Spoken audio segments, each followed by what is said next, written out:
আজকাল এত ভূতের ভয় পাচ্ছে না, অবাক করে দেওয়ার মতো। সবই ভূত হয়ে গেছে। অ্যাকচুয়ালি মানুষই জানে না যে মানুষই বড় ভূত। ভূত হয়ে ভূতকে ভয় পাওয়াটা কি মানায়? একদমই মানায় না। তো এক বন্ধু এরকম ভয় পেয়ে গেছে, এ বলছে চল মন্দিরে চল। মানে কথায় আছে না, ঠেলায় না পড়লে বিড়াল গাছে ওঠে না। তো এই হচ্ছে বিষয়। যখন দরকার হবে তখনই চলো ভগবান আমাকে উঠিয়ে নাও।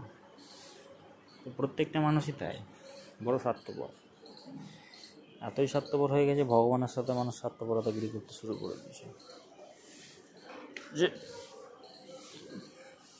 কিছু হলে বলছে না, যখন অতিরিক্ত অবস্থা খারাপ হয়ে যায় তখন বলছে না ভগবান আমাকে ঠিক করে দেয়। কিছু করার নাই, মানুষ জাতি এরকম স্বার্থপরের অ্যাক্সেস। মানুষ হয়েও না ভাই, সব কিছু মানুষ হয়েও না।